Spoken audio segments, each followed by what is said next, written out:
You're listening to a Frequency Podcast Network production. Yesterday, after months of controversy and speculation about who knew what and when in relation to allegations of Chinese interference in Canada's democracy, the country finally got some answers. There should not and need not be a separate formal public inquiry. A public inquiry examining the leaked materials could not be undertaken in public, given the sensitivity of the intelligence. Wait, sorry. By answers, I mean that they were told they would not be getting answers with a public inquiry. Mr. Johnston concluded that an inquiry into the affair which has been dominating Canadian federal politics since February was unnecessary and said that he found no evidence that Prime Minister Justin Trudeau had ignored any reports on Chinese interference. And naturally, Mr. Johnston's conclusion was good enough for everyone, and the matter was calmly put to bed. We see today that his ski buddy, cottage neighbor, family friend, and member of the Beijing-financed Trudeau Foundation came out and did exactly what I predicted. Help Trudeau cover up the influence by Beijing in our democracy. Wait, sorry. By put to bed, I mean the lack of an inquiry will be an incendiary topic from right now until the next election with no end in sight.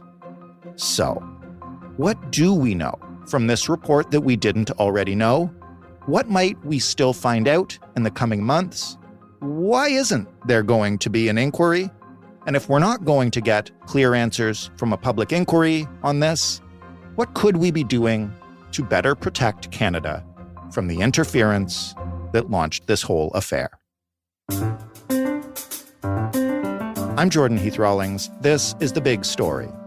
Stephen Marr is a writer, a reporter, and a commentator. He's one of our favorite people to help us break down hijinks in Ottawa. Is it fair to call them hijinks? Stephen, this is serious. Well, I guess that depends on whether you support the government or the opposition. That's going to be the story of the summer, I think. So a little while before we spoke, former Governor General Mr. David Johnston released his report today on Chinese interference in Canadian politics. Just before we begin, Stephen, maybe just catch us up roughly. What did it say? What's the big takeaway here? Well, the takeaway is that Justin Trudeau and his government were not negligent in overlooking foreign interference, and there should be no public inquiry to look deeper into the question. However, Mr. Johnston found that there are what he sees as systemic shortcomings in the way that intelligence is moved from the intelligence agencies to the government, and that there were serious shortcomings in addressing this issue, that our systems need to be repaired or reformed so that we have more resilience in dealing with concerted influence operations from China. And so that'll all be done, I guess, as part of the public inquiry that Canada's going to get so we can see who knew what, when, what needs to be done right out in the open? Well, Mr. Johnston seems to have come to the conclusion that we don't need, in fact, can't have, mustn't have a public inquiry, which will have the effect of not allowing Canadians to find out who knew what when about any of this. Why can't we have one? So when he gave his newser, he was asked that repeatedly. And what he said is that the material is just too secret, too sensitive, and that it would not be possible to get into it in a public inquiry because the inquiry would have to go in camera so often. And there's two sort of things I would raise about that. One is that there have been inquiries in the past that did do just that. In particular, the O'Connor inquiry into the wrongful rendition of Mahar Arar, right, which I think must have involved the deepest, darkest secrets in the possession of the Canadian government, having to do with what we used to call the War on Terror. And Justice O'Connor managed to do a report on that seemed to satisfy people. In the end, we were left just basically having to take Justice O'Connor's word for it because, we could not actually see all the intelligence. Right.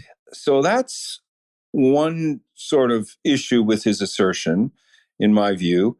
The other issue is Mr. Johnston himself, in that the current opposition leader, Pierre Poilievre, has called this a fake job and cast aspersions on Mr. Johnston because of his connections to the Trudeau family and the Trudeau Foundation. Mm-hmm. Mr. Johnston spoke at length about this.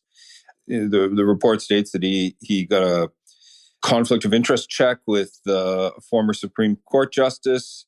He hasn't spoken to Mr. Trudeau in a friendly way in 40 years or something. Their families knew each other.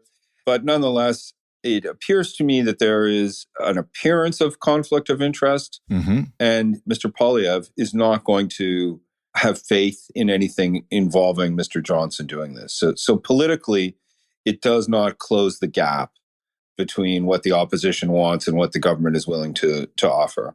Even if it doesn't find out anything, and even if, we can't reveal some of the details like in the Arar inquiry, wouldn't everybody benefit from a bit of transparency here? And I say this, knowing you covered the inquiry into the shooting out east. We just had an inquiry into the convoy.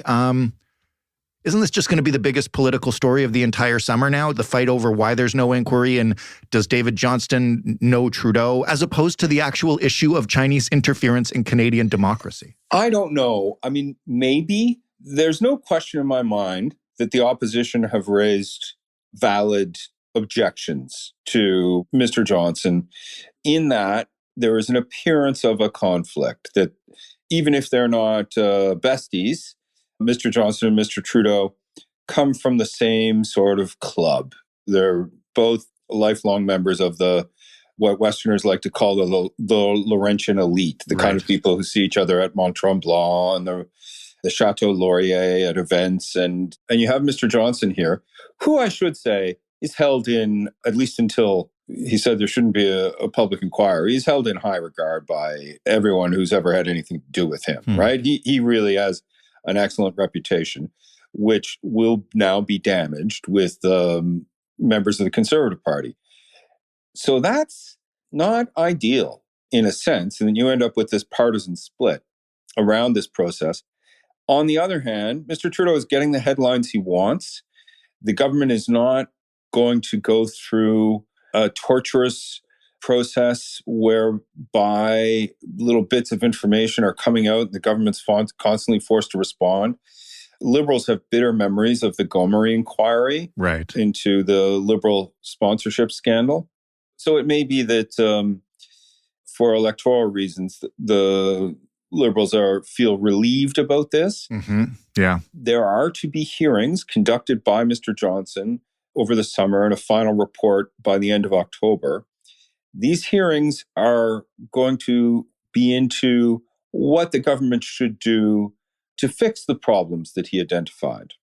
It's hard to tell now whether the news will be dominated by the sort of useful, constructive conversations that will come out of that, or the partisan outrage at the fact that we're not having an inquiry. That may be difficult to sustain over the long term if there's not fresh information. Do we know exactly what might come out of these hearings, other than, I guess, no classified intelligence, since that's why we're not having a public inquiry? I think it will be a lot of public servants and representatives of civil society sitting down and saying, well, in order to prevent interference, I think we should bring in a foreign agent registry, and I think that we should make the following changes to the Elections Act, and here's what we can learn from the experience of Australia. And, it'll be that kind of talking about the best way to deal with this going forward. If this topic is as incendiary as it seems it might be, politically, between now and whenever Canada votes next, with accusations of what did the prime minister know, or, conflicts of interest between him and Mr. Johnston and that kind of stuff. Does that take our eye off the big ball here, which maybe should be protecting ourselves from the kind of interference that started this whole process? I'm not sure. I mean, one of the things that Mr. Johnston did in his report and his news conference today was talk about the way that the leaks that have led to this scandal are based on partial intelligence. Some of it appears to have been wrong. Some of the headlines that we saw, the allegations about Han Dong, for instance, a Liberal MP, that's what's been driving this, is leaks from the intelligence services. Right. If those now stop, then it will get quieter. Scandals are like fires. And in the absence of fuel, they eventually kind of burn themselves out.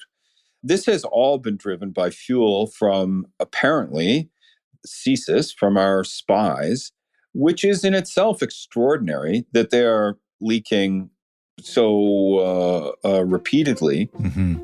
Beyond anything that happens, anything that the politicians say or do, what will determine whether or not this fire kind of fades to embers or flares up again is whether we get a fresh stream of leaks from the intelligence agencies.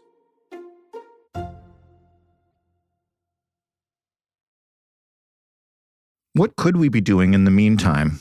You mentioned that the report itself says we need to improve information handling at security agencies.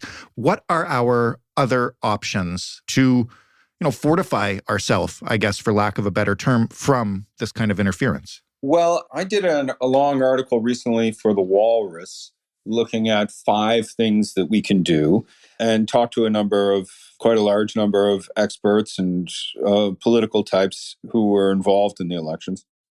The first one, and the most important one, I think, is establishing a foreign influence registry. The United States has had one since 1938. Listeners may recall that there has been a story about what are referred to as Chinese police stations operating in both Canada and the United States and in other countries, where agents of the communist government in China are able to use these facilities to surveil and harass and intimidate Canadians in the diaspora. Mm-hmm. When this story came out in the United States, the Americans quickly charged a number of people for doing the bidding of a foreign government on U.S. soil without having registered. In Canada, no one has been charged. And according to one report, they're still operating. And that's because it's not against the law to act on behalf of a foreign government in Canada without having registered, because there is no registry. If you look at the Trudeau government's track record on this and compare it with Australia and the United Kingdom, both of which have similar issues, the Australians have been started to take action on this in 2018. Now they're much closer to China, and it's more of an existential issue for them. So it does seem surprising, in a sense, that the government has not done anything about that. I say has not done anything.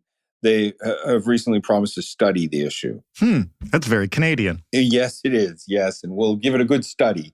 So it looks like they may go ahead with something, but it seems relevant to me that in 2021, a member of parliament from Vancouver named Kenny Chu, who had brought forward a private member's bill proposing such a registry, was defeated in an election in which he alleges was influenced by Chinese disinformation through social media and the Chinese language press.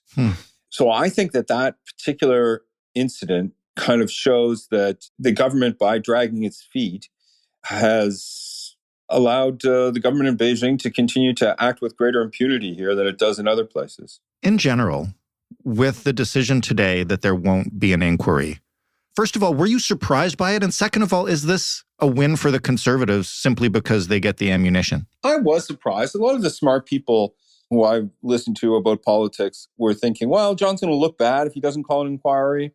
So he doesn't want to look bad, so he'll likely call an inquiry. The conventional wisdom seems to be that this will be bad for the Liberals because so many people think there should be an inquiry. Mm-hmm. On the other hand, I know a number of conservatives, very partisan conservatives, who are not in the tent of Pierre Poilievre right now, but people who have no love for this government and want to see it unseated, but people who are familiar with the machinery of government who do not think that a public inquiry is a good idea.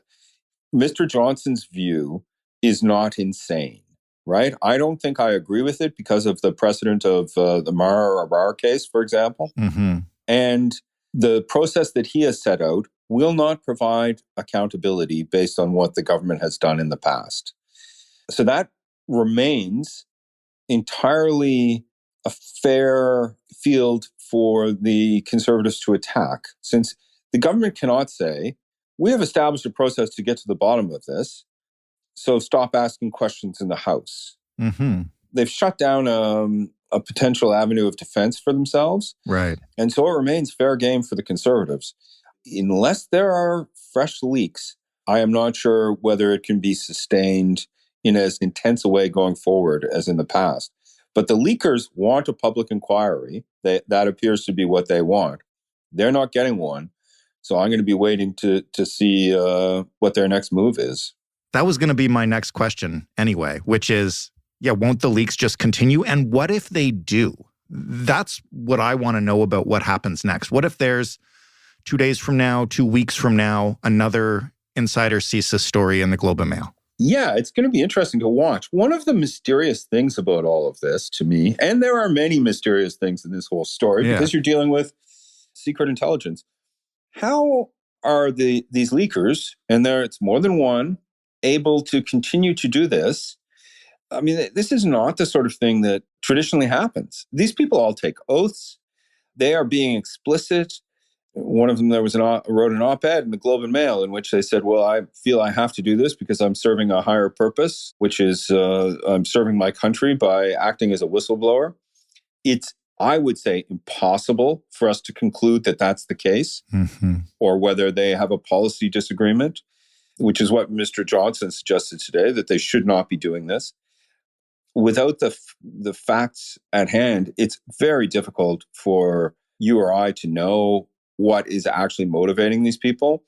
And it's perplexing and raises questions that might be as serious as the questions about interference, about the competence of this government if they can't plug the leaks.